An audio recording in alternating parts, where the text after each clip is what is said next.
Nandito kami sa Spratly Island. Hinihintay namin yung mga China. Yung mga Chinese, hinihintay namin dito eh. Siya, hinihintay niya yung China eh. Kung darating yung China dito ha. Ako, hinihintay ko yung Chinese. Ayun.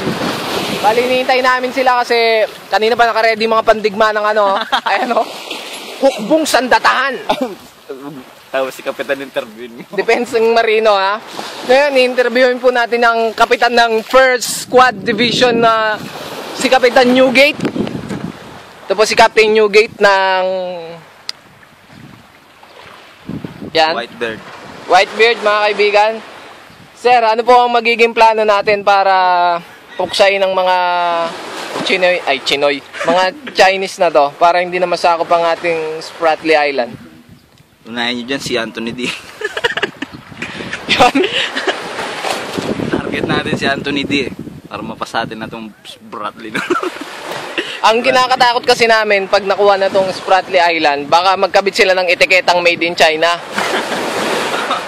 Yun ang kinakatakot namin dito. Kung CDR King pwede tol, medyo may warranty yun eh, yung China. Yung tubig nito fake niya. Oh, fake yung tubig dito.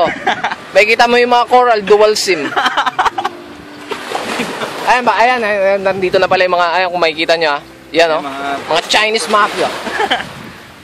Andiyan mga kaibigan, si Abuchi, tsaka si Kekek. Si Chow Chung. Ngayon nakita namin no, yung mga ginagawang pagtatanim nila ng ano ng landmines, yung pag natapakan mo sasabog. Ito nakita namin yung isa, landmines. Yan bali, cool boy, no? Cool boy. Britney Cool Kid. Yan bali naglilinis kami ngayon dito. Ito yung unang project ng grupo namin. Hindi kami gumawa ng event, ng kurakos na drugs, mga kung ano-ano. Bali, ito ang naging project namin. Hanapin ang Atlantis. Ngayon, nakita ko na yung Atlantis. Ang bilis lang pala. Malapit lang pala yung Atlantis sa Spratly Island. Walking distance lang, oh. Ayan, Atlantis. May kita nyo, may mga fossils pa dito. Ayan, oh. Ito yung ano. Alam nyo ba kung bakit nasira yung ano? Atlantis? Nadamay yon sa paghati ni Moises.